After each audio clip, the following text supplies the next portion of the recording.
¿Qué tal amigos? Bienvenidos a Días de Radio, soy Verónica Larra y los estaré acompañando esta tarde, comentando algo de actualidad y también continuando lo que hicimos la semana pasada, el viernes, con todas las víctimas del gobierno.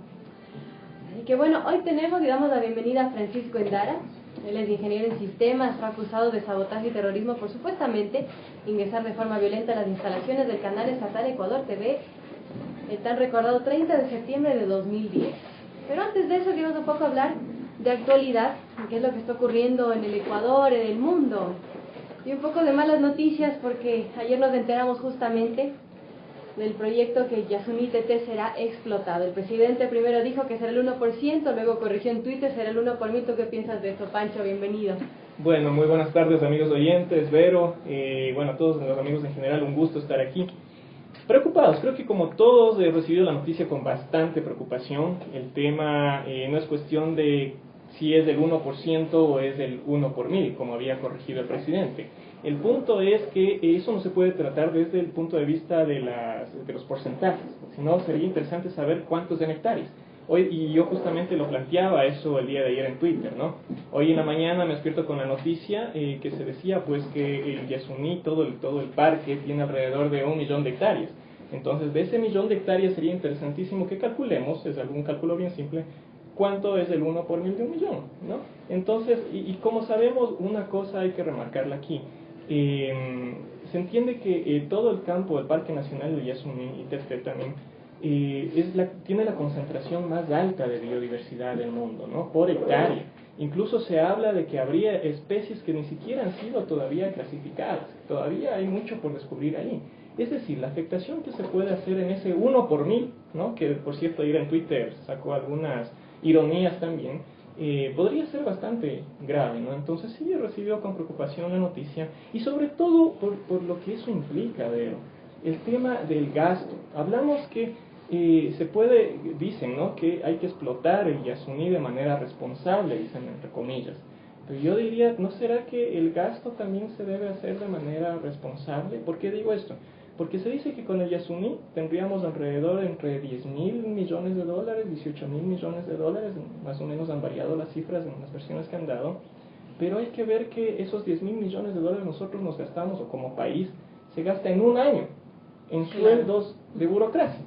Entonces, los 12 años de explotación que tomaría el tema de Yasuní, quizás se lo gasten rápidamente. se lo podría gastar, entonces preocupa realmente, ¿no? Bueno, y preocupa también el impacto ambiental que esto llevaría. El asunto es que el decreto 74 ya está firmado, que elimina el fideicomiso, y pues la iniciativa Yasuní lamentablemente no va. El plan B es el que va. Pero bueno, ahora centrándonos en el caso, como estamos haciendo todos los viernes, para que las víctimas expongan todo lo que les está ocurriendo. Francisco Endara, cuéntanos. Tú fuiste acusado por irrumpir en las instalaciones de Ecuador TV ese 30 de septiembre de 2010. ¿Qué ha pasado a partir de allí? Bueno, a partir de allí yo he experimentado un cambio total de vida, ¿no? O sea, he sido sacado en las cadenas nacionales, he sido mostrado mi foto, ¿no? Al menos los meses siguientes después del 30 de septiembre, octubre, noviembre, diciembre, se lanzaban pues en las cadenas nacionales mostrando mi rostro y diciendo cosas que no son verdad, diciendo que yo he sido parte de una conspiración, ¿sí? Y sin embargo se me acusa de autor por omisión. O sea, ¿a qué significa esto? Que el gobierno o el fiscal de alguna manera reconocen que yo no hago ningún daño en las instalaciones del canal Ecuador TV aquella noche. Pero tú entraste después de... Yo llego luego de que ocurren los acontecimientos, y no es que me haga el inocente, porque aquí es facilito, al menos la gente partidaria del gobierno tiene una facilidad de boca, ¿no? De acusar a la gente. Entonces, no dicen es que se está haciendo el inocente, y no es eso, no es que me haga el inocente, las pruebas están en los videos que constan en la fiscalía, y ahí se me ve, ni siquiera estoy gritando como para que se me pueda, peor decir que estoy haciendo algún daño. El problema de este juicio es que a mí se me pone, no se me pone por estar en el canal del Estado realmente el juicio. A mí se me pone este juicio es por mi actitud crítica, y yo desde el año 2006 venía en una actitud crítica respecto a ciertos comentarios que hacía en aquel entonces el candidato Correa. Luego estaba en algunas entrevistas, fui frontal en el tema de la consulta popular en el año 2008, Y claro, entonces han ido llevando, parece, un récord de mis participaciones. He estado activamente, he sido invitado varias veces a foros universitarios. De ahí sacan algunas fotos que muestran en las universidades. Entonces, al gobierno lo que realmente le ha molestado es mi actitud crítica en varios temas. Yo investigo mucho, he hablado del tema económico, escribí artículos en revistas del tema económico, y que curiosamente ahora que estamos hablando del tema del Yasuní, me dan la razón. ¿Y por qué digo esto? Porque si hubiera una política económica sostenible, ¿sí?, nosotros tendríamos como país tendríamos un desarrollo que no dependería del extractivismo, como se llama, ¿no?, de sacar los recursos naturales. Entonces, esto es lo que yo ya venía planteando desde el año 2006, lo erróneo que estaba la política económica, que está desembocando en el tema que hoy vemos del Yasuní. Entonces, por toda esta situación, se me ha cogido pues de chivo expiatorio. El gobierno se inventa esta teoría, esta tesis de que ha habido una conspiración el 30 de septiembre. Se me sacaron algunos videos que dicen que yo soy un peón de Carlos Vera, así literalmente lo mencionan. Entonces, ahora que estamos hablando del tema del linchamiento mediático, yo también hago la reflexión, ¿no? Sería interesante cómo denominan a esto, ¿no? A mí han sacado fotos mías en el periódico El Telégrafo, en los noticieros de Ecuador TV, ¿sí? Entonces, es interesante, ¿no?, ver cómo, si hablamos de doble moral. Pero más que nada, o sea, mi vida ha cambiado, ¿no?, por esta persecución. No se puede uno estar tranquilo. A uno le presentan como si fuera el enemigo del pueblo, ¿sí?, cuando sería curioso, hasta invitaría a los señores que hacen estos reportajes, aunque no, dicen que cuando uno hace algo no debe andarlo contando, ¿no? Pero en esta situación yo diría, investiguen, pues, cómo yo he trabajado en obras de beneficencia o de ayuda social, que se llama, ¿no? Y como para que me pongan en este plano, ¿no?, de enemigo de la gente, enemigo del pueblo, no sé qué es lo que esperan, enemigo de la revolución, enemigo de la patria, enemigo de la soberanía, yo no sé qué. Entonces, por ahí van las cosas, ¿no? Bueno, Francisco, tú has dicho que, bueno, has sido crítico desde 2006 más o menos, luego ocurrió esto del 30S, pero ¿cómo fue que se te inculpó a ti en esto? Se me inculpó a mí porque consta en los videos, es decir, aquí también hay una manipulación que es clarísima. Hay unos videos en los cuales se ve en primer plano un grupo de gente entrando al canal Ecuador TV, luego de que se rompe la puerta. Hoy, luego de los peritajes, sabemos que, al menos así consta en el proceso, que la puerta del canal del Estado se rompe por la vibración de las personas que estaban ahí. Y consta en los videos incluso que ninguna persona hace un acto de violencia contra otra persona que sea funcionaria del canal del Estado. La gente, incluso eso consta en los videos, lo repito, la gente gritaba, lo único que hacía es gritar libertad de expresión. Entonces, ¿qué pasa? Yo llego luego de que ocurren esos incidentes, ¿sí?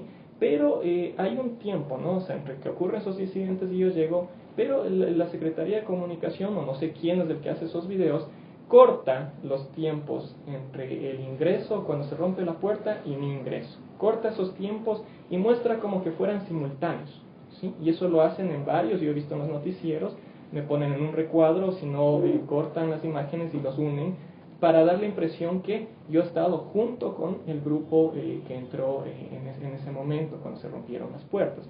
A mí, en las cadenas nacionales usan para culparme, dicen que yo he organizado los desmanes del 30 de septiembre, dicen que yo he tenido una actitud agresiva, y lo curioso es que cuando dicen que tengo una actitud agresiva me muestran a mí caminando. Ahora, eso de autor por omisión, por ejemplo, ¿qué es esa figura? La figura de autor por omisión, creo que tal vez, no sé, en estos casos vamos por partes. Primero analicemos el tema de lo que es sabotaje y terrorismo. A mí se me acusa por sabotaje y terrorismo, ¿no?, por el artículo 158 del Código Penal, que es, por cierto, un artículo que fue desarrollado en la dictadura de los años 70 y que no fue tratado en ninguno de los congresos posteriores.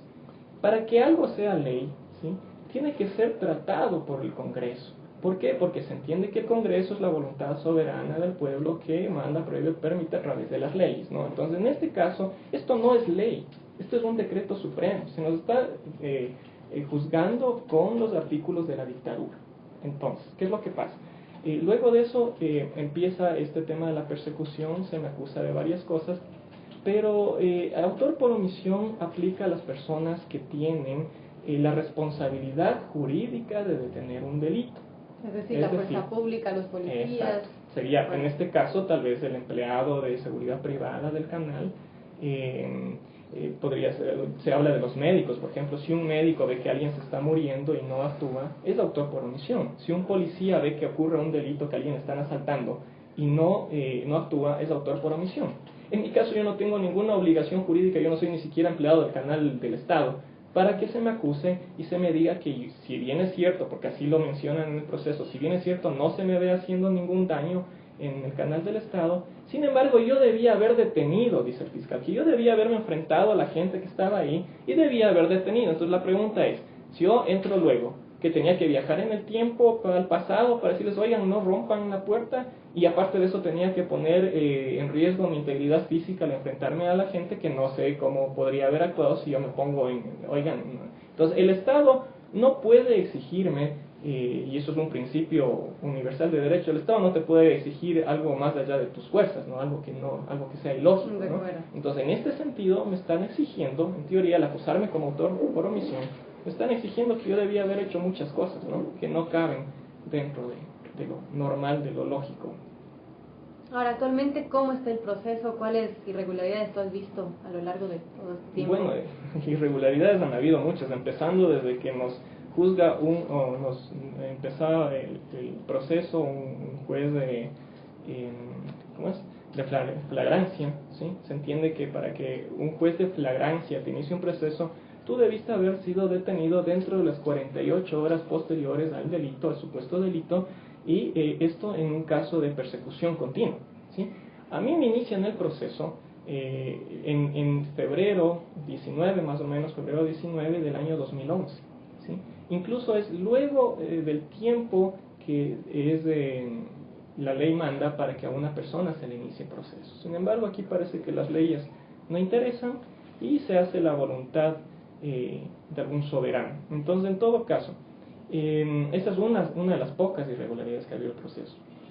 Otras irregularidades, o sea, hay varias, hay muchas, no quiero complicar porque muchas son muy legales, ¿no? De Y podemos, pero bueno, a nivel general. A nivel general es de eso, ¿no? O sea, lo que yo cuento, no hemos tenido un derecho a una defensa adecuada, siempre se nos está poniendo problemas, se nos está poniendo trabas, están presionando a los jueces para que se trate de ventilar rápido el caso. Tengo entendido que lo que quieren es antes del 30 de septiembre ya quieren tener una sentencia, ¿no? Para festejar, entre comillas, como ellos lo llaman, ¿no? Entonces sí, he sido víctima básicamente de un sistema judicial que no es claro en muchos sentidos, ¿no? Entonces ese es el problema real. Ahora, el proceso actualmente, ¿cómo está? ¿Cómo ha ido avanzando? El proceso ahorita hemos sido llamados a juicio. Estamos esperando que se nos ponga la fecha, ¿no? de la audiencia de juicio. Lo curioso de este caso es que los 3 jueces que van a formar parte del tribunal de nuestro juicio ya han estado en otros casos relacionados del 30 de septiembre. Y según el Código de Procedimiento Penal tengo entendido que eso no se puede. No puede un juez que ya ha tenido o juzgado en causas conexas que les llaman, no puede participar en un juicio que tiene alguna relación. Sin embargo, los 3 jueces que están a cargo de juzgarnos en una próxima fecha ya han sentenciado o han estado en alguna situación relacionada al 30 de septiembre. Uno de los jueces tuvo que ver con el caso del coronel Tapia, ¿sí? El otro no recuerdo, pero también tiene que ver con el caso del 30 de septiembre. Ahora, Francisco, ¿cómo ha afectado a tu vida todo esto? Tú has estado fuera del país, tengo entendido, un tiempo. Cuéntanos un poquito, ¿se ha afectado tu trabajo a nivel familiar? ¿Cómo ha sido todo esto? Bueno, claro, obviamente la situación ha sido un poco complicada, ¿no? Yo, bueno, manejo independientemente desde hace unos 8 años. Trabajo mucho en el área de sistemas, de desarrollo de software, hago asesorías y algunas situaciones más, ¿no? Me gusta, escribo artículos, tengo un libro escrito, o sea, bueno, me gusta un poco algunas cosas y claro, todo eso se ha visto afectado, ¿no? Yo he estado en universidades, no he podido dar libremente mis criterios, siempre hay un recelo, tus amigos, tus amigas te dicen, ten cuidado, ya no vayas a tal seminario que te invitan a exponer tu punto de vista. Yo incluso fui invitado a Alemania hace un tiempo atrás, creo que fue en el 2007, 2008, para hablar un poco de la situación del país. Entonces, todas esas cosas yo ya no las puedo hacer con libertad, porque no sabes en qué momento te están grabando o igual sale a la luz pública, ¿no? Y eso es usado, como quien dice, todo lo que digas puede ser usado en tu contra, ¿no? Al menos en esta situación. Entonces, claro que ha afectado mucho la estabilidad emocional, al menos de mi madre, que está preocupada por la situación. Entonces, yo no sé si llamarle esto incluso hasta terrorismo de Estado, ¿no? Sería la pregunta, ¿no? Porque lo que se busca es aterrorizar a la gente, ¿no? Y yo estoy seguro, yo tengo la frente en alto, como se dice, mi conciencia está muy tranquila, que yo no he estado poniendo bombas, ni tengo amigos que tengan relaciones con gente que pone bombas, que secuestra personas. Yo nunca, mi historial siempre ha sido limpio. Es una persona que recién estaba tratando de graduarme pues de la universidad, estaba saliendo de la universidad, cuando de la noche a la mañana salen con esta situación, ¿no? Con esta acusación tan fuerte y sin fundamento, ¿no? Muy bien, Francisco, muchas gracias. Ahora damos la bienvenida, también está presente Juan Carlos Machuca, lidera el movimiento Libertad, Justicia y Democracia. También tiene diplomado en licenciamiento en la Universidad Politécnica del Litoral y también estudió jurisprudencia. Juan Carlos, bienvenido. Yo entiendo que usted también ha sido víctima del gobierno, es parte de esta plataforma de víctimas que se reúnen regularmente para exponer sus casos. Y también entiendo que usted ha denunciado persecución a sus dirigentes y a usted mismo. Cuéntenos un poquito cómo empezó todo esto. Muchas gracias. Gracias por la oportunidad que me dan de dirigirme a este pueblo soberano del Ecuador. Juan Carlos Machuca llegó al país en el año 2010 y formamos una organización política que se llama Libertad, Justicia y Democracia. ¿Por qué libertad, justicia y democracia? Porque son tres postulados inalienables, imprescriptibles e irrenunciables de los pueblos, no solo del Ecuador, de los pueblos. Y para fortalecer la democracia en el país, nosotros fundamos esta organización política, que ahora es de hecho, que no alcanzamos pues la tan anhelada vida jurídica ante el Consejo Nacional Electoral. Nos asesoramos, el Consejo Nacional Electoral nos entrega todos los requisitos, la lista de requisitos para calificar nuestra organización política. Iniciamos un proceso de recolección de firmas a nivel nacional, con brigadistas, con voluntarios, con gente que creía en la propuesta de libertad, justicia y democracia. Y se presentan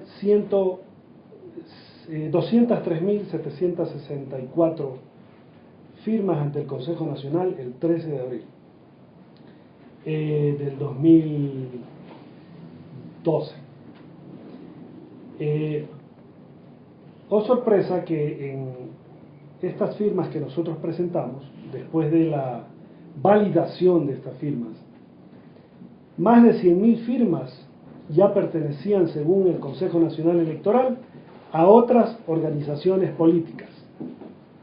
Yo entregué todas las facilidades al Consejo Nacional Electoral, un disco duro removible y todas las facilidades para que ellos nos informaran a qué organizaciones políticas pertenecían y se referían, donde se fue toda la voluntad de estas más de 100.000 personas que confiaron en la propuesta de libertad, justicia y democracia.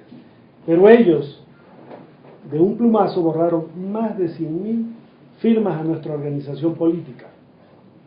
Nunca nos respondieron y nunca nos responderán, porque es un silencio sepulcral el Consejo Nacional Electoral y las autoridades.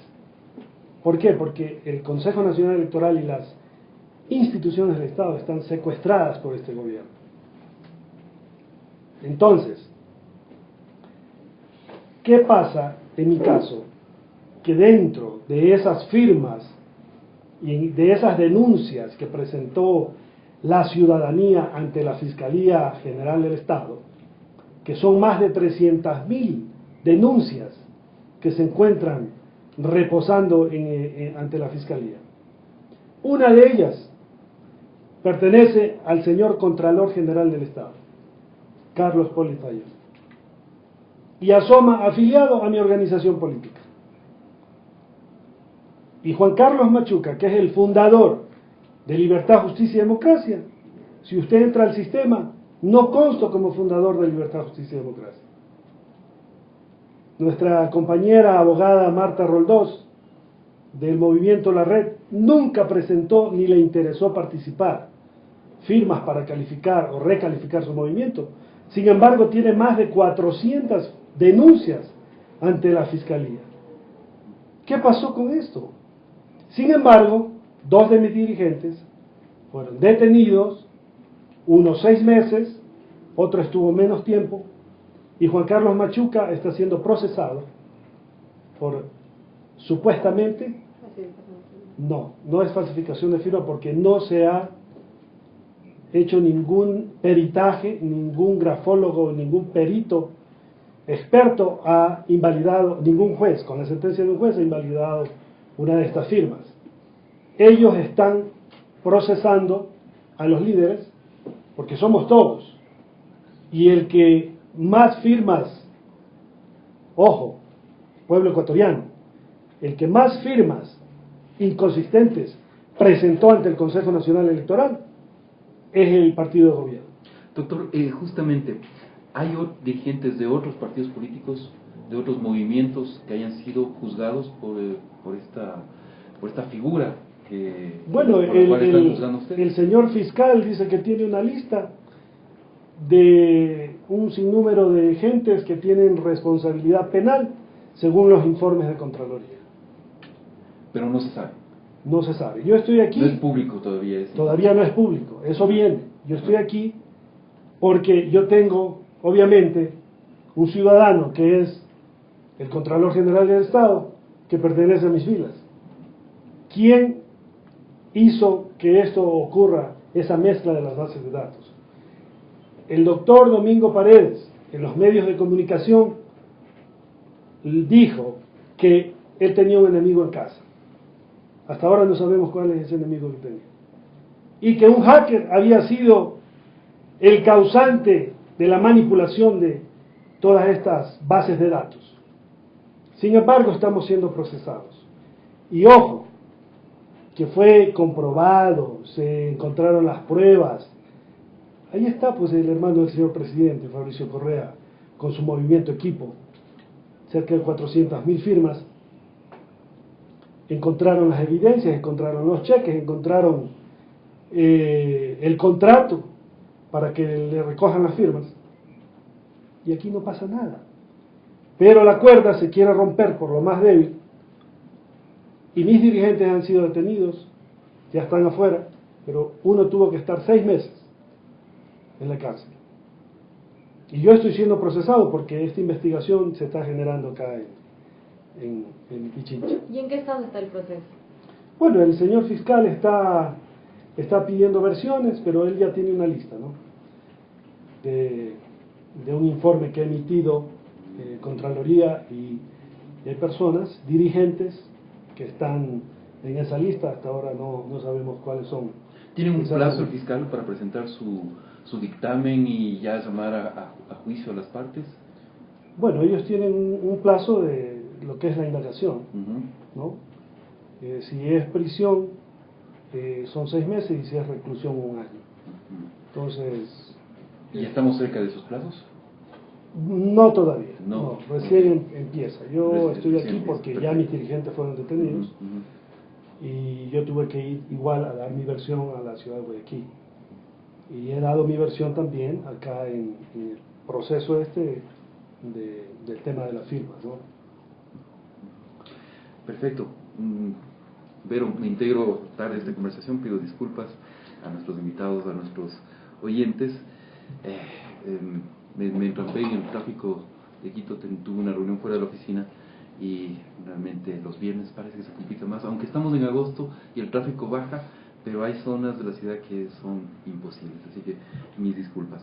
Y quiero agradecer a nuestros invitados, a Francisco, al doctor Machuca, por haber estado aquí, y vamos a recibir a nuestro siguiente invitado. Sí, en este momento vamos a hacer un corte y luego estaremos presentando a Néstor Marroquín, que nos seguirá contando su caso. Perfecto. Salió chévere, ¿eh? ¿Ah? Salió chévere. ¿Está bien lo mío? Súper. Yo escribí un artículo al tema de las firmas. No sé, Esta es una serie de calendadas. Oye, aquí Un está. montón de contradicciones. Imagínate tú. Está bienvenido. Te faltó decir eso por aquí. ¿Quieres sentarte acá? Sí, sí, ¿Cómo es la cosa? sí, puedo sentarte acá. Sí. Ok. Perdón. Stefan, ¿cómo estás? Néstor, qué gusto verte. Imagínese usted que tenemos el sistema de calificación de movimientos y partidos Tiene políticos. las Es recolección de firmas. Perfecto, entonces. ¿Tú volverías a dar tu firma? No, pues Después de eso este escándalo. ya te creas confianza. Bueno, entonces, ¿cómo vamos a calificar? La democracia. Voy. Yo sé que eres Arturo. Ya.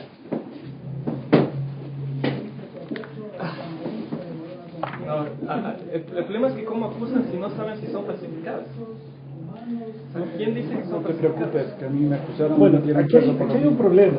Aquí hay un problema. Mira, la falsificación es la imitación de tu firma. O sea, tú ves algo parecido. O sea, tú conoces tu firma y tú dices, me están falsificando la firma. Pero en los formularios de adhesión llegan garabatos. Claro. Eso no es falsificación. Porque el ciudadano a pie, tú vas y le pides su firma, y por lo que tú regalas, por el esfero, por la propuesta, por lo que caíste bien o por lo que sea, te dice está bien. ¿Y tú cómo sabes que te está dando una firma igual Que es igual de la cédula. de la cédula? No puedes saber. Y tú nunca vuelves a ver a esa persona, Claro. porque no es militante, es adherente. Entonces se le fue de las manos al CNE esto. Listo. Bien, volvemos a Días de Radio. Pero tenemos nuestro siguiente invitado. En este Sí, damos la momento. bienvenida a Néstor Marroquín. Él es ingeniero en sistemas, creador de algunos programas relacionados al ámbito de seguridad informática. También ha trabajado como asesor del registro civil y desempeñado otros cargos hasta agosto del 2008, en donde ha denunciado varias irregularidades en la emisión de cédulas de ciudadanía. También ha participado en el proceso de modernización del registro. Y por el caso que está aquí es porque ha sido acusado de falsificación de firmas y sellos. Bienvenido, Néstor. Buenas tardes, Néstor. En breves minutos, ¿cómo nos contaría su caso? ¿Por qué se considera un perseguido político por este gobierno? Bueno, ante todo, buenas tardes y gracias por la oportunidad de poder expresar libremente las situaciones que a veces nos vemos sometidos los funcionarios en el ejercicio de nuestras funciones. Y cuando somos honestos, y hay que poner bastante atención en eso, tenemos que afrontar los ataques de los que, digamos, tienen su interés ahí. Y efectivamente fui uno de los primeros directores de tecnología de este gobierno, por decir el segundo, el que fue director en ese tiempo que yo ejercí el cargo de coordinador de gestión tecnológica de la Dirección Nacional de Registro Civil, el ingeniero César Frixone, un caballero a carta cabal, un hombre que no se dejó influenciar y fruto de esa fuerza, digamos, de honestidad, renunció al cargo por no dejarse influenciar.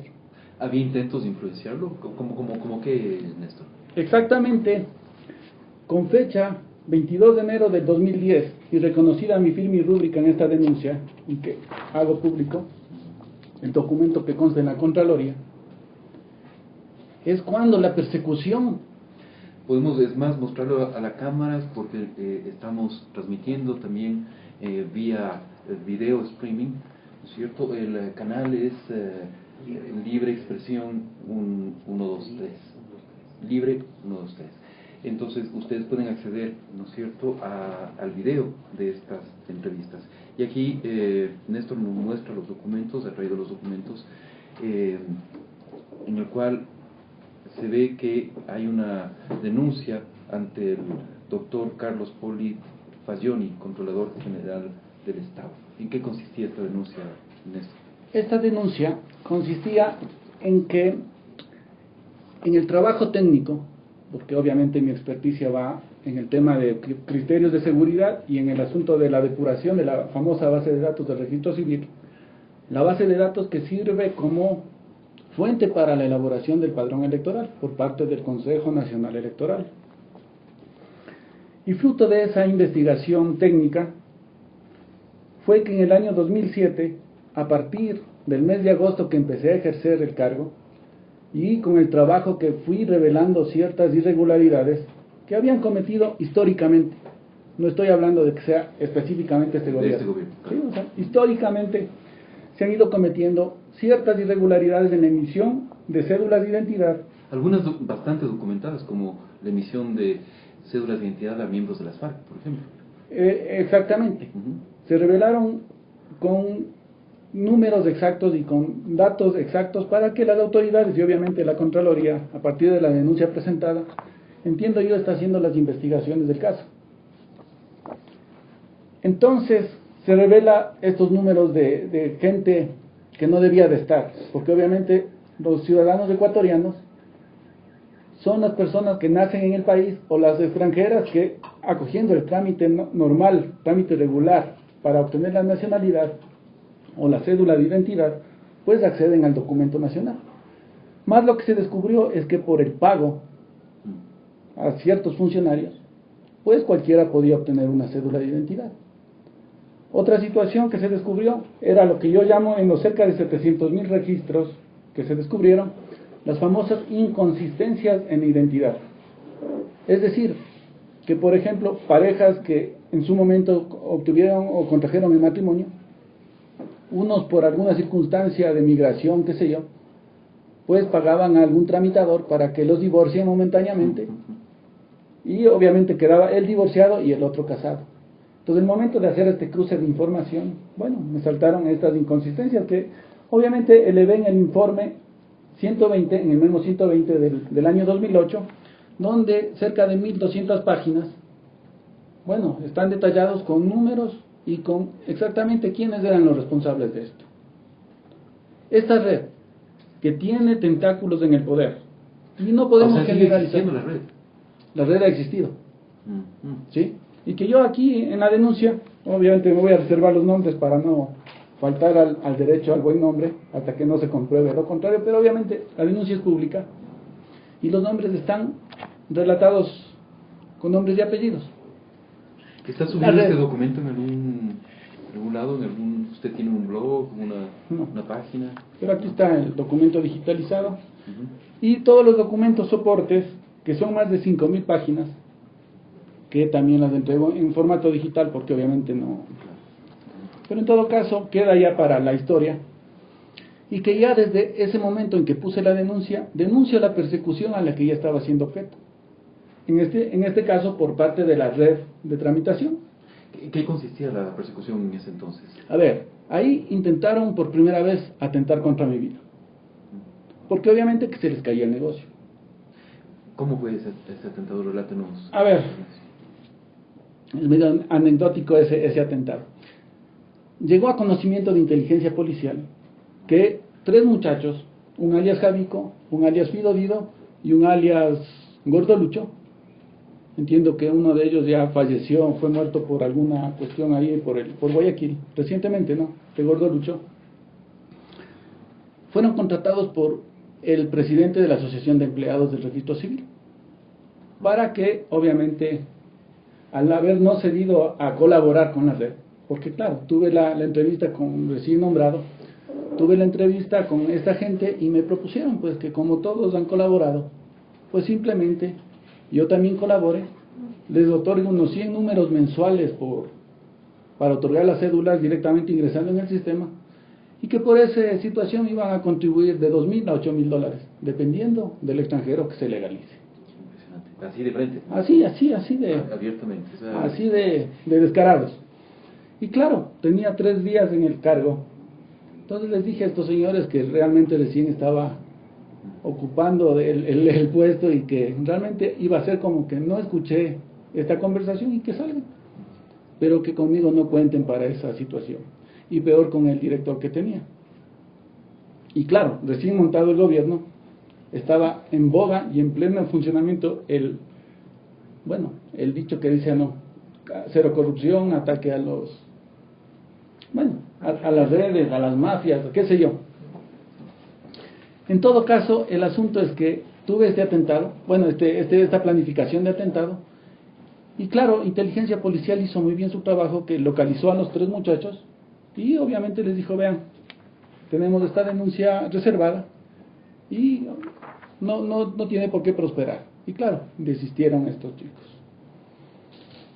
Ciertos personajes de poder, ojo que obviamente que en el gobierno existen tanto buenos funcionarios como unos que tienen sus intereses. O sea, no podemos... ¿Y qué tan alto llegaba? A ver, el tema es que la relación que tenían ellos... No le digo que nos dé nombre, sí, pero ¿qué tan alto llegaba? No, asesores de la presidencia. Ajá. O sea, Ajá. y sí tengo yo que particularizar el tema. Porque a raíz de que nos negamos a sesgar las bases de contratación para el proceso de modernización, a raíz de que nosotros quisimos imponer el tema de la honestidad, es decir, que si convocábamos a un concurso público, pues participen las empresas interesadas y que obviamente la mejor oferta sería la que gane, sin ningún costo de entendimiento, como decía mi jefe en ese entonces. Aquí el proceso era sin costos de entendimiento. En otras palabras, las clásicas coimas que a veces hacen que ciertas empresas ganen algunos contratos. En todo caso... Entonces, pero Néstor, disculpe que le interrumpa, nos estaba relatando que la Asociación de Empleados contrata estas 3... o sea, supuestamente las personas, contratan, ¿no? O sea, supuestamente las contrata a estas 3 personas para que atenten directamente contra su atenten contra mi vida. ¿Y cómo fue el atentado? Bueno, nunca llegó a darse, Nunca ¿no? llegó, O sea, el de la porque policía le avisó. inteligencia pudo desarticular esta situación, pero ya nos puso en alerta. Se monta un juicio penal por parte de un personaje, y que ese sí le voy a decir con nombres y apellidos, porque tiene que ver y es bastante relacionado con mover el tema del movimiento del poder político para la persecución. O sea, tiene que ver. Este ciudadano se llama Juan Patricio Vega Paz. Este ciudadano es esposo de la licenciada Ofelia Dávila Reyes, actual presidenta de la Junta Parroquial de San Antonio de Pichincha por parte de Alianza País. Y este ciudadano es allegado al doctor Domingo Paredes, actual presidente del Consejo Nacional Electoral. Porque se ligan, ¿no? El caso que nos contaba el doctor Machuca hace un momento con las irregularidades en restitución. Pero vayamos en el tiempo. Correcto. En ese entonces el doctor Paredes era asesor de la presidencia. Ocupaba algún cargo importante, creo que fue secretario de CONCEP también, fue secretario de Aguas, ministro de Aguas, antes de ser presidente del Consejo Nacional Electoral. Pero en todo caso estaba en el círculo del poder. Para marzo del año 2008, cuando denuncio y elevo mi informe, y lo hago público porque obviamente tengo que seguir el órgano regular, es decir, informarle a mi jefe dispone la anulación de esos registros, porque así manda la ley. El momento que detectamos irregularidad en la emisión, automáticamente son nulos. Entonces se ordena a los funcionarios enquistados de esta red, director de cedulación, director de identificación, bueno, para que hagan la evaluación del caso y procedan a la anulación si obviamente se pueden comprobar las irregularidades. Caso contrario, bueno, sigue vigente el número de cédula otorgado. Siguió la investigación por parte de nosotros, porque obviamente es un trabajo acumulado de cerca de 30 años de procesamiento de información. O sea, hablamos de que desde 1980 que empezó a funcionar el sistema de la S400 hasta el año 2007, más o menos, ¿no? Unos 30 años, 27 años para ser exactos. Entonces había que hacer el cruce de información de millones de registros, y es un proceso un poco tedioso. Pero en todo caso, los resultados fueron apareciendo. Cuando nos llega la novedad de que existen también personas que han obtenido más de 2 números de cédula, o 2 números de cédula, y que esta irregularidad afecta directamente al proceso de elecciones, porque estaría en capacidad de estos ciudadanos de votar 2 veces. Claro. Y de favorecer a alguien. ¿Y eran muchas las denuncias? Bueno, los registros que se pudieron contabilizar hasta la fecha que entregamos el informe eran cerca de 100.000 personas. ¿Sí? Con eso se puede virar una edición. Sí, eran cerca, pero de esas 100.000 personas, casi 12.000 eran las que permanecían con el número vigente. O sea, las otras ya las autoridades habían detectado esta irregularidad y habían procedido a anular el segundo número. Porque la ley de registro civil dice que el primer acto, y en términos generales, en los actos registrales, como registros públicos, el primer acto que llega al repertorio, al conocimiento de la autoridad, es el que se registra. Y el segundo, o tercer, o cuarto acto se anulan porque no tienen sentido. Y ahí nos llamó bastante la atención, ¿no? En un caso que también fue de conocimiento público de la doble cédula del doctor Gustavo Larrea, a la sazón ministro de gobierno de este gobierno. En ese entonces todavía era ministro del gobierno. Claro que era ministro de gobierno en ese entonces. Y cuando se hizo público el tema de la doble cédula del doctor, bueno, lo que nos llamó la atención era de que el segundo número era el vigente y no el primero. Pero curiosamente estaba habilitado días antes de la posesión de César Frixone el segundo número. No sé si me hago entender. O sea, tenía anulado el primer número. No, tenía anulado el segundo número hasta antes de posesionarse al cargo. No sé, no sabemos cómo es que después aparece que el número vigente es el segundo y el primero anulado. Sí, o sea, ahí hay algo que tiene que investigarse y en algún momento las autoridades darán su respuesta. Pero en todo caso, el asunto es que nosotros denunciamos 11.867 ciudadanos que tenían opción al doble voto. Se ordenó la anulación de eso, sin embargo, los subsiguientes directores de registro civil, una vez que nosotros dejamos el cargo en agosto del 2008, es decir, el ingeniero Fernando Navia Gallardo, asesor de la presidencia, con el ingeniero Fernando Cedeño, ilustre personaje que hoy ocupa la presidencia del Consejo de Participación Ciudadana y Control Social, pues entran a ejercer el cargo y empiezan a, entre comillas, y eso sí pongo entre comillas, a gestionar los contratos que nosotros no pudimos hacer. Y tanto será que algo tienen que esconder estos ilustres ciudadanos, que traje también el memo donde el señor abogado Fernando Cedeño Rivadeneira me niega el ingreso al registro civil.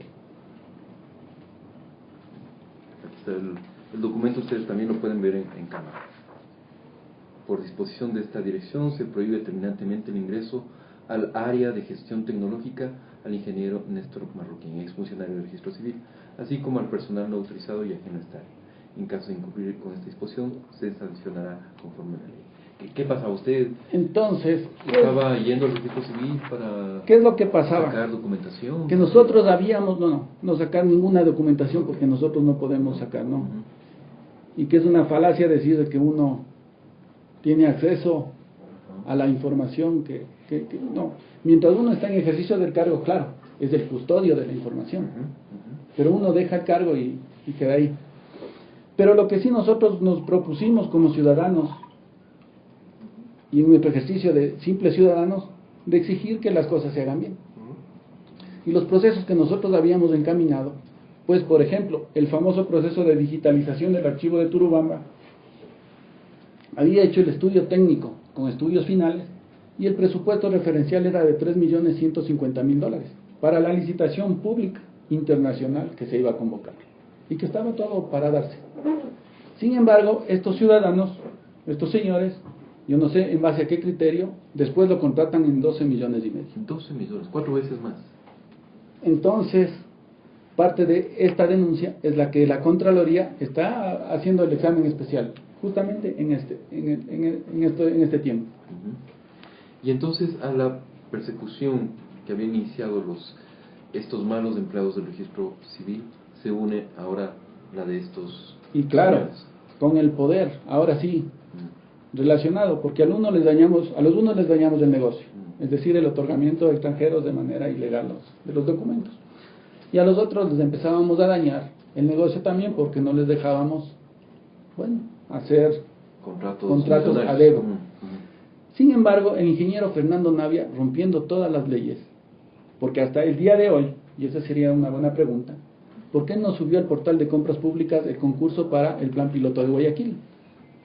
Aunque se ampare en el decreto de emergencia, de decir, ok, yo me amparo como máxima autoridad y otorgo, como decimos, a dedo el contrato, pues eso no le obsta de la obligación de publicar los resultados de la contratación y de la ejecución del proyecto. Del contrato, claro. Sin embargo, ese proyecto hasta hoy día no está público, y cuando lo contrata el ingeniero Fernando Navia, y cuando su subdirector era el ingeniero Fernando Cedeño, como es el abogado Fernando Cedeño, pues lo contratan en diciembre del año 2008, en tiempo récord, en una semana hacen todo el proceso de contratación. Para Navidad celebran la adjudicación del contrato y le otorgan a una empresa técnicamente quebrada, que es bastante interesante eso. La empresa que ganó ese concurso se llama OTI, una empresa israelita, una empresa extranjera, que no tenía hasta ese momento domicilio en el Ecuador. Sin embargo, hay un informe, y que es parte de la denuncia que hemos presentado, que está presentado, digamos que es el equivalente de la Superintendencia de Compañías en los Estados Unidos de Norteamérica, que es la United States Securities and Exchange Commission, en la ciudad de Washington, en donde este informe, los estados financieros de esta empresa revelan que el valor de las acciones son negativos, es decir, la empresa no tenía patrimonio ni cómo sustentar una garantía. Peor para firmar un contrato por $4.200.000, que es lo que firmó con este otorgamiento a dedo. Cuando nosotros hacemos el estudio de qué es lo que contratan, y la Contraloría ya en un informe preliminar que se leyó el 26 de diciembre del año anterior, del año 2012, pues dice que, por ejemplo, los escáneres contratados, otra institución, Policía Nacional, los contrata en $530, y la Dirección de Registro Civil las contrata en $1.500. 3 veces más. Entonces ya existe un informe que está demostrando a todas luces que mi denuncia tenía todo el sustento. ¿De qué forma se ha manifestado la persecución, Néstor? Entonces, el asunto que viene esto. Me montan un juicio penal. ¿Por? Dicen que yo supuestamente falsifiqué las firmas del notario cuarto del doctor Jaime John Alba en una copia certificada. ¿Sí? ¿Qué es esto? Para entender, cualquiera puede ir a una notaría y solicita copia certificada de su cédula. Normalmente uno entrega el documento, le sacan la copia y dice, vengan unas 2-3 horas o si quiere espere, qué sé yo. Uno se presenta y retira el documento y uno no está, pues, diciéndole al notario, señor notario, preste su cédula, preste sus documentos para ver si es su firma o no es su firma, o si son sus sellos o no son sus sellos. Uno confía de buena fe que el documento que le otorgan. Además, en un notario que se supone que es el protector de la fe pública, ¿no? El que representa la fe pública. Entonces, este documento, en la copia certificada de los documentos que uno tiene que presentar para cuando va a ejercer cargo público, le exigen que la carpeta esté totalmente certificada. Se les ocurre, pues, a estos ciudadanos de la red, en complicidad con este señor Vega, ha llegado al doctor Domingo Paredes, y, bueno, con sus nexos de poder, se les ocurre decir que yo he falsificado la firma del doctor Jaime Young y los sellos de la notaría cuarta. Y me inician en 15 días, que veloz el tema, me inician en 15 días de instrucción con orden de captura. Instrucción fiscal con orden de captura, en el mes de agosto, ¿no?, del año 2007. Yo inicié el 16 de agosto con el contrato de asesoría, y para el 22 de agosto ya tuve la instrucción, y para fin del mes de agosto ya tuve la instrucción con orden de prisión, que era el pedido del fiscal. Para el 5 de septiembre del año 2007 ya tuve la instrucción fiscal, ya, a la etapa de instrucción fiscal, pero sin orden de prisión. Obviamente el juez dijo, bueno, aquí como que medio raro está esto, ¿no? En todo caso, el notario comparece a la instrucción fiscal, y qué raro, ¿no?, que el fiscal que hace la indagación tan breve, pues no sustenta la instrucción, y deja que otro fiscal actúe, y el otro fiscal, en este caso la doctora Rosario Villena, que actuó en la etapa de instrucción, le llama al notario y le dice, señor notario, aquí se habla de la falsificación de su firma, sus sellos, qué sé yo. Y el notario el 27 de octubre del año 2007 comparece y dice, en el documento que me presentan, en original, tengo que decir, en honor a la verdad, que la firma que está aquí es la mía propia. Los sellos que están aquí son los de mi notaría. Simplemente este documento lo otorgué en mi calidad de notario público. Para el 2 de diciembre, que se terminaban los 90 días de la instrucción fiscal, bueno, la presión era tal que cuentan, digo, porque no tenemos fe de que la doctora estaba en un dilema. Decía, ¿cómo puedo acusar por más orden que yo tenga a un inocente? Que también, ¿no es cierto?, en la fiscalía también hay personas que creo que tienen algo de conciencia, otros de pronto no. Pero en todo caso, el asunto es que justo por suerte hubo el cambio de fiscal del doctor Germán al doctor Washington Pesantes, justo unos 3 días antes de que se cierre el término de mi instrucción. Y por suerte, digo, hubo este cambio y la doctora emite su dictamen abstentivo. Y dice, en función de la declaración del notario, no encuentro méritos, por tal motivo Néstor Marroquín es inocente, camine libre, señor, entre comillas, ¿no? Luego, esta red le presiona tanto al notario, y hasta ahí quiero llegar en mi suposición, que el 22 de febrero del año 2008 amanece muerto el notario. Entonces el único testigo que yo tenía para una eventual comparecencia posterior muere. Cuando ya denuncio el tema y nos oponemos a colaborar con las órdenes de ciertos altos funcionarios, pues simple y llanamente ellos ordenan que la fiscalía revoque ese dictamen abstentivo y me pongan un dictamen acusatorio con orden de prisión, simplemente para callarme y que no pueda denunciar lo que finalmente se está yendo a la luz pública, pero para tenerme calladito.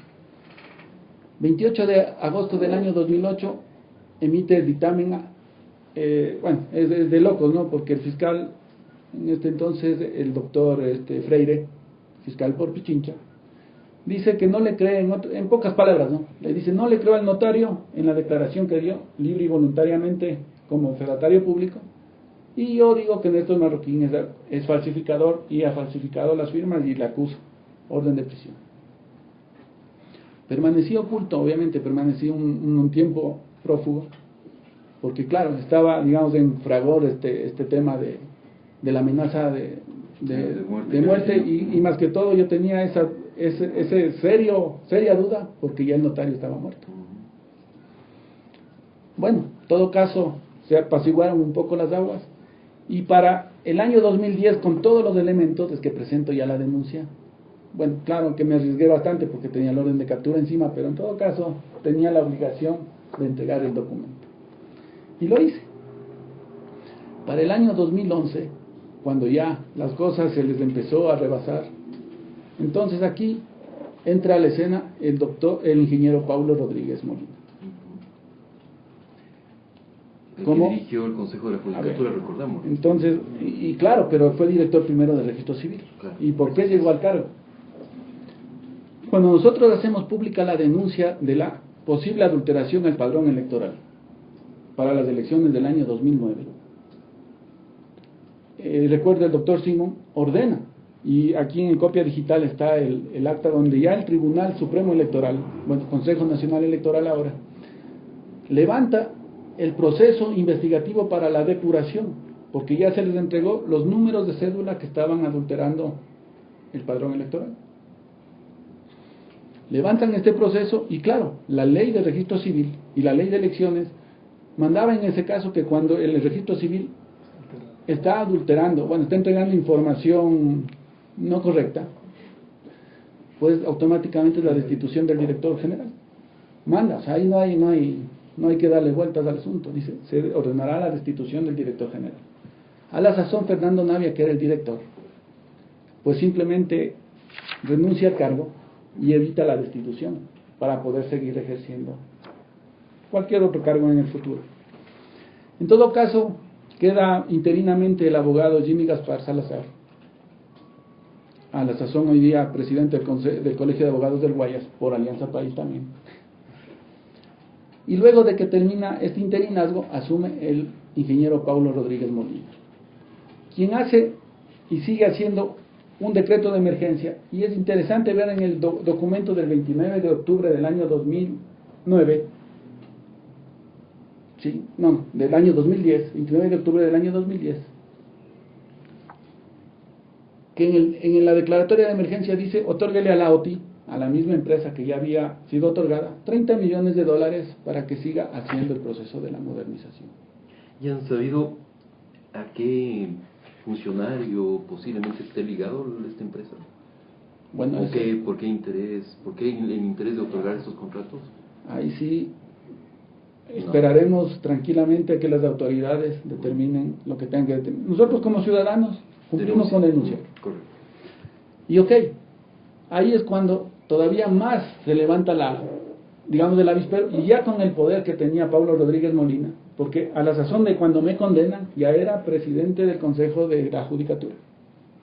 Y obviamente con la presión direccionando, sin ninguna prueba, y eso sí es increíble, sin ninguna prueba, simple y llanamente, en la audiencia de juzgamiento me condenan a 3 años de prisión correccional. Sin ninguna prueba, y eso sí, defenderé la inocencia mía hasta el momento que tengamos que la luz. ¿Y si no había pruebas, qué valoró el juez o la jueza que le condenó, Néstor? Bueno, la fiscal, ahí tiene, está dada la orden, ¿no? La fiscalía dice, bueno, ya acusé y tengo que acusar. Y obviamente la función del fiscal en un juicio es acusar, ¿no? Pero obviamente cuando tiene pruebas, pues elementos de convicción, qué sé yo, sustento. En este caso no se tomó en cuenta el testimonio del notario muerto. Y es obvio que yo no iba a poderle decir al notario, venga y comparezca al juicio, ¿no? Pero en todo caso, ese testimonio tiene calidad de prueba ya en el juicio porque fue dado en vida del notario y en calidad de tal.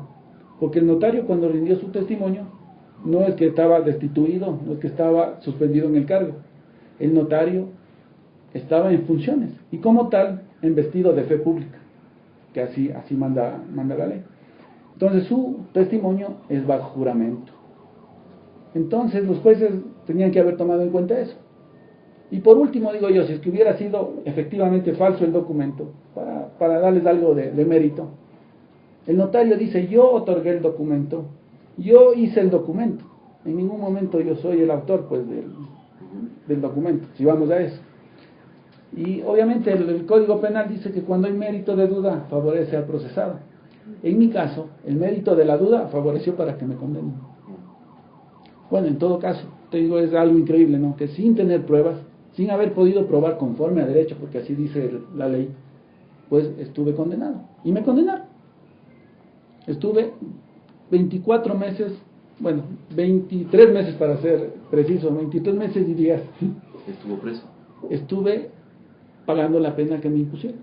Pero claro, en el interín, cuando yo estuve en el penal García Moreno, en el pabellón de máxima seguridad, y esto es interesante porque ahí tuve mi segundo atentado a mi vida. Cuando ya me detuvieron el 9 de febrero del año 2011, estos señores en el CDP mandaron sus emisarios y me dijeron, vea, ¿para qué se hace de estar con problemas? Simplemente desista de esta denuncia y usted sale libre rápido. Desista de los sumarios administrativos que le inició a todos los ex funcionarios del registro civil por la adulteración de los documentos, porque claro, mi obligación como jefe de tecnología, como director, era de que si detecto el informe, sustentar el informe y remitir a que el fiscal haga la investigación y vea si es que el funcionario que otorgó dolosamente el documento de identidad tiene algo que ver o no, pero yo tenía que cumplir con esa función. Entonces era el pedido, ¿no? La red que desista de los informes, o sea, los sumarios administrativos, y por el otro lado, los involucrados, que desista de la denuncia en la Contraloría. Y que, para que nos evitamos problemas. A lo que yo les dije, vean señores, si yo tengo que morir en estas circunstancias, pues moriré, pero no voy a no me voy a dar paso atrás en la denuncia presentada. Es así que cuando ingresé al calabozo, por alguna circunstancia interesante, ahí intentaron atentar contra mi vida. Por eso, ¿Cómo fue? A ver, cuando yo ingresé al calabozo, que digamos que es la inauguración cuando entras a un sitio de privación de libertad. Ingresé solo, ¿no? Luego de un tiempo ingresaron dos muchachos dos accesoristas, dos tipos que roban repuestos automotrices. Roban, hurtan, como quiera que sea. Y estos dos chicos ingresaron un poco golpeados, no sé si porque el mismo dueño del carro los cogió, qué sé yo. Y me pidieron que les dé chance de que les done voluntariamente mi Coca-Cola y mis galletas que tenía en ese momento. Obviamente con la tensión que estaba en la situación. Bueno, les dije, ¿saben qué? Llévense nomás la Coca-Cola y las galletas, ¿sí? Ya, pues. Bueno, en todo caso, estos muchachos, viendo ese gesto, me dicen, no, tío, porque bueno, tienen su forma de tratar a la gente. ¿Sabe qué? Nosotros le vamos a recomendar, aquí tenemos los padrinos, bla, bla, bla, bla, bla, para que usted no pase mal aquí. Parece que usted es buena gente. Bueno, luego, a eso de las 10 de la noche, ingresan dos asesinos. O sea, por asesinato, ¿no? Y estos tipos entran con toda la misión, creo yo, ya, de generar esta riña interna, crear este conflicto interno, y si es que podían victimarme, bueno, sería el parte uno más en la estadística, y se acabó el tema de la denuncia presentada, se acabaron los sumarios, se acabó todo el cuento. A lo que cuando estos señores empiezan a armar el barullo, el problema interno, los dos muchachos, los que les di la Coca-Cola y la cola, bueno, se pararon en mi defensa y entre ellos arreglaron el asunto. Y claro, digamos que los otros estaban un poquito más parados y los arrinconaron a estos dos asesinos. Y permanecí esa primera noche. Claro que no pude dormir, no pude hacer mucho ahí porque fruto de ese acto, obviamente mi esposa denunció en la fiscalía este atentado, y con este atentado la fiscalía y claro, y el director del penal y todo eso se dieron cuenta de que corría peligro a mi vida y ordenaron mi traslado al pabellón de máxima seguridad. Y ahí permanecí hasta que pude, bueno, salir del... ¿En qué situación estaba en estos momentos, Néstor? Y yo sé que nos estamos tomando algunos minutos más de nuestro tiempo normal, pero creo que vale la pena conocer los detalles de su caso. Ok, ya estamos libres, ¿no? Estamos libres, pero sin embargo la persecución no ha cesado. ¿Cómo se manifiesta? A ver, obviamente que cuando uno ha purgado una pena, justa o injusta, como quiera que sea, pero tiene ya un récord manchado. Ya, el hecho de haber pasado preso ya lo limita bastante. Y el asunto es que ahora me he enterado de que a raíz de que estamos profundizando y insistiendo en que las cosas caminen, que no vayan al paso de tortuga, porque el 8 de diciembre de este año prescribe la acción contralora. Es decir, que estos ciudadanos van a estar esperando que llegue el 8 de diciembre para decir la Contraloría no pudo hacer nada y por tal motivo no hubo ningún acto irregular. Pero el asunto es que nosotros estamos en eso. ¿Y ahora en qué ingrata tarea ha mandado estos órganos del poder? A que simplemente se me cierren las puertas de trabajo. Entonces ya no solamente es el tema de la persecución judicial de la que fui objeto, no fue el tema de la condena injusta de la que fui objeto, no fue el tema ahora ya sino simplemente ahora es de la asfixia económica, para que de pronto diga, ¿sabe qué?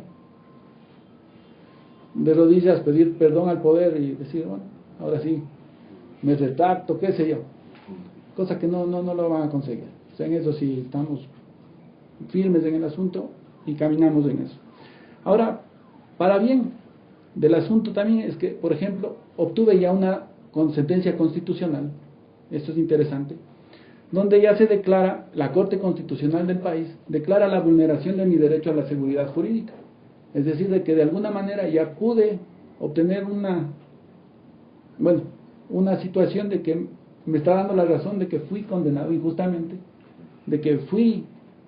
Lo cual en las actuales circunstancias no es poco. O sea, tener una sentencia favorable, además de la Corte Constitucional, no es un hecho menor. Entonces, pero el asunto es ¿por qué? Porque no respetaron mi derecho al tema de mi libertad. Porque cuando uno ya cumple, está purgando una pena, tiene derecho a la prelibertad y tiene derecho a la rebaja meritoria de penas. Más sin embargo, estos señores, para no dejarme salir libre, porque tampoco es que les gustó que me hayan puesto 3 años de prisión correccional, porque claro, tienen que sostener esto hasta que prescriba la acción, pues simplemente me sostuvieron 119 días más de lo que debía. Y en esta acción por incumplimiento de norma que la Corte Constitucional atendió en mi caso, pues simplemente demostré que estuve todavía más maltratado en los derechos que un grupo vulnerable tiene, en este caso las personas privadas de libertad. Y dice, ok, se atentó a su derecho a la seguridad jurídica porque no se le atendió en los términos que mandan las leyes. Y claro, ahorita estamos proponiendo ya el recurso de revisión de mi caso, porque, cosa particular y curiosa, ¿no? El juez civil, que es la autoridad que declara que un documento es falso o no, si una firma es falsa o no. El juez civil, con fecha 25 de enero del año 2012, es decir, cuando ya fui condenado, ya estuve toda la situación, declara en sentencia ejecutoriada, que la tengo, y que claro, se demoró todo el tiempo del mundo también en dar esto, declara que la actuación del notario y que el documento que el notario, o sea, el supuesto documento falso que me condenó, dice es válido. O sea, nunca se demostró la falsificación. No tanto eso, sino que me dio el elemento de prueba que me permite ahora proponer el recurso de revisión y decir, señores jueces, me condenaron injustamente. El supuesto documento falso, que nunca se probó, porque nunca un juez declaró la falsedad, no ha sido falso. Entonces el notario tuvo la razón de dar su testimonio en vida. Ahora, jurídicamente, el juez está diciendo, el documento otorgado es válido, por tal motivo ya no hay tal falsedad. Quiere decir que si me condenaron por falsificación y uso doloso de documento falso, pues simplemente está demostrado también ahí el error judicial. Y claro, tendremos que seguir las acciones que tengamos que seguir hasta que el Estado ecuatoriano, y ahí sí me da una pena grande, ¿no? Porque a veces uno dice, el gobierno tira y generaliza. Me va a dar una pena grande porque a la final, la demanda final va a ser contra el presidente de la República. Sea que esté el economista Rafael Correa en el cargo, o sea que no. Porque la vulneración de los derechos humanos tiene una relevancia internacional. Y el Estado ecuatoriano será condenado a resarcir el daño causado. En este caso, una condena injusta, 2 años de haber permanecido privado de mi libertad injustamente y obviamente vulnerado los derechos, que sería la segunda la segunda causa de mi vulneración de derechos, porque la primera ya está declarada en la Corte Constitucional como persona privada de libertad. Entonces, y continuaremos en esta posición de seguir manteniéndola, y que si los involucrados, y claro, yo aprovecho el tema también, ¿no? El señor Fernando Navia, el señor Fernando Cedeño, el señor Paulo Rodríguez Molina, el señor Juan Vega, el señor Domingo Paredes Castillo, que están involucrados en toda esta situación, pues simple y llanamente, si es que de aquí en adelante, como yo ya lo dije en la fiscalía, pero hago público el asunto, que si algo llega a pasarme a mí, a mis abogados, a mis allegados, a mis hijos, a mis amigos, pues simplemente yo los responsabilizo de cualquier cosa. Y esos son los responsables. Gracias, Néstor, por habernos contado su caso, realmente muy grave lo que ha sucedido. Y también gracias a nuestros otros invitados de esta jornada de viernes, Francisco Endara y el doctor Machuca. Pero, ¿cómo ha estado esta semana las redes sociales? Bueno, sí ha estado bastante movida en las redes sociales. Estuvimos preguntando a través del Facebook y el Twitter de Fundamedios, de Lo Fundamental, que si se debe exigir un título de periodista para que te expreses a través de un medio de comunicación. En Twitter, el sí fue del 30% y del no del 70%, y mientras que en Facebook el sí fue del 32% y en Facebook el no el 68%. También varios comentarios que, bueno, varían bastante, ¿no? Que unos dicen que sí se debe ir a la universidad, otros que no, pero han participado activamente de esta encuesta. La próxima, igual estaremos hablando sobre la repartición de frecuencias, la repartición equitativa. Una de las banderas que se supone exhibe el gobierno para hablar de democratización de la comunicación. Vamos a examinar realmente si es así, si esta repartición supuestamente igualitaria de frecuencias 33 para los estatales, 33 para los privados y 34 para los comunitarios, representa o no un mecanismo para democratizar, es decir, para ampliar, ¿no es cierto?, el espectro de voces que se escuchan en los medios de comunicación, porque eso es la democracia, que la mayor cantidad de sectores puedan expresarse libremente. Si más bien se escucha una sola voz, ¿no es cierto?, sea de un actor privado o de un actor gubernamental, estamos hablando de todo lo contrario, de medios concentrados, de medios, digamos, nada plurales, nada democráticos. Hoy, a propósito de las redes sociales, ha sido muy intenso también el debate acerca de este anuncio que hizo ayer el presidente de la República de que se va a proceder a explotar el Yasuní. El proyecto de dejar bajo tierra millones de barriles de petróleo ya no va más, se va a comenzar a explotar. El presidente dice que solo se afectaría el 1 por 1000. He escuchado comentarios o visto comentarios en redes sociales bastante que ponen en duda esta apreciación, ¿no es cierto?